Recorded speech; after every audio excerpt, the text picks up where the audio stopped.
Hi, my name is Lizzie. I'm 15.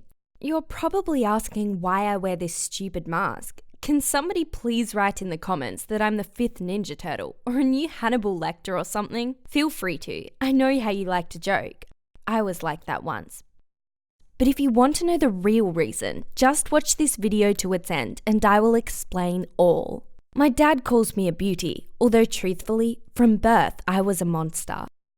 As far back as I can remember, my body was covered in a thick layer of soft hair. The doctors said that this wasn't unusual. Adolescence, after all, does crazy things. I was told that my hormones would return to normal over the next few years and solve this embarrassing issue. Oh, how I dreamed of that day. I looked like one of those hairy caterpillars who dreamed of turning into a butterfly. But this was never destined to happen. Do you want to see my face? First, listen to my story. It was an ordinary morning. As always, I stood alone in the school corridor staring at Steve, the most handsome guy in my class. I had been in love with him since elementary school. I think he knew about this, though he didn't show it. Right then, as I was looking at Steve, it happened. Ellen Marcher, a girl from my class, shouted loud enough for everyone to hear. "Hey, beautiful, do you even look in a mirror? Is that moustache under your nose a new fashion statement? Or do you think Steve likes mustachioed girls?" Everyone laughed. I turned red from embarrassment and ran away from the following eyes of my classmates. The thin, almost invisible hairs under my nose had suddenly become dark and coarse. But everything had been fine yesterday.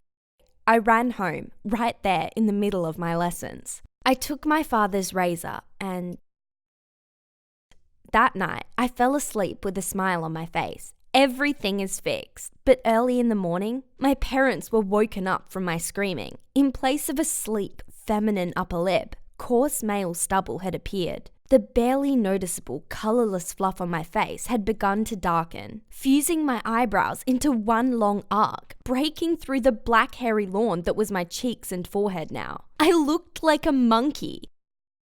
We rushed to the hospital.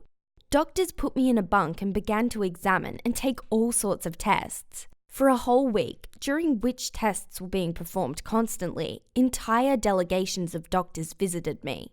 They stared, poked, and prodded at me, like children in a toy museum, and all I could do was raise the covers over my head and cry. Finally, an older doctor brought my parents to my ward with him and announced the results of the tests. Hypertrichosis.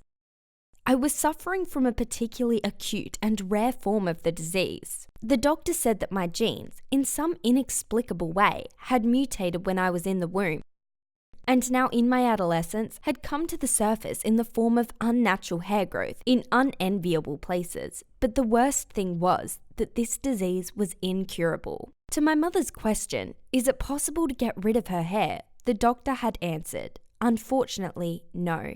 It is very possible that trying depilation, hair removal, or any other type of cosmetic surgery will exacerbate the disease and cause even more rapid hair growth. At these words, I fainted. I was allowed to return home, but I didn't want to leave my room. I didn't want anyone to see my face.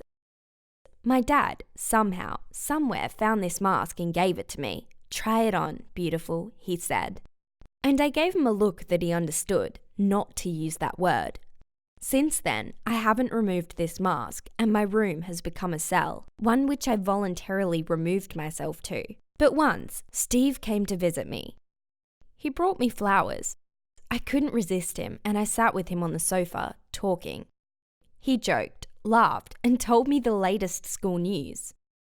I felt like all of this, all my troubles were gone, as if I were an ordinary girl, as if there were no terrible mask on my face. There was a spark between us. I could feel it. Suddenly, Steve said what I had been dying to hear.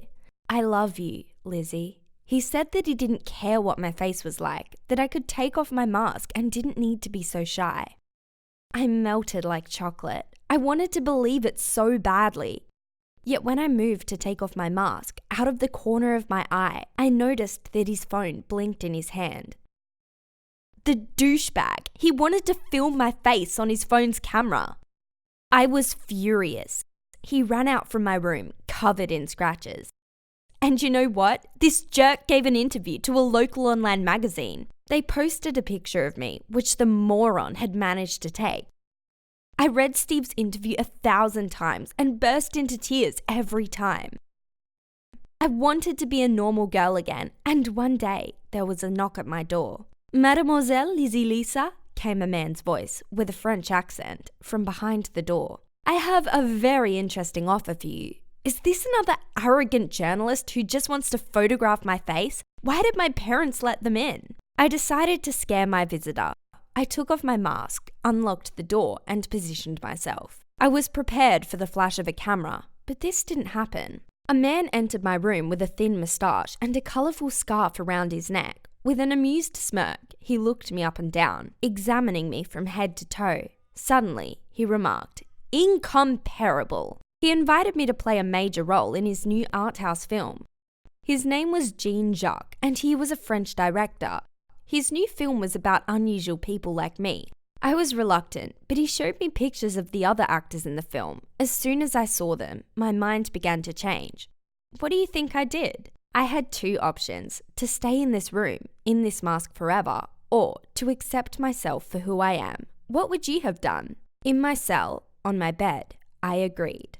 A month later, an exciting new chapter of my life began. The shooting took place in the city of my dreams, Paris. My fellow actors were some of the most confident and cheerful people that I had ever met. Sonia and Greta, Siamese twins, they knew a lot of jokes. A dwarf named Sancho danced like a god, whilst a woman with a beard called Susan taught me the secrets of acting. These guys became my friends, and they changed my life forever, because despite their ugliness, they loved this world and enjoyed their lives. Some of them have started their own families or begun successful careers, and whilst they know they look different, they see this as an advantage, not a disadvantage, a blessing, not a curse. And now I think the same as well. Our film with Jean-Jacques will soon be shown at a major film festival, and they've already received several other offers from other film directors. It looks like my life, my true life, is only just beginning. But why am I still wearing this mask, you ask?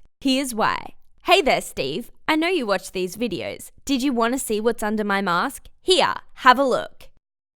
Tell me, is there anything about yourself that you think is ugly and you're afraid to show the world? Why not share your stories with me down in the comments below? I'm sure I'm not the only one. Thank you for listening to my story. If you enjoyed hearing it, please remember to like and subscribe to the channel.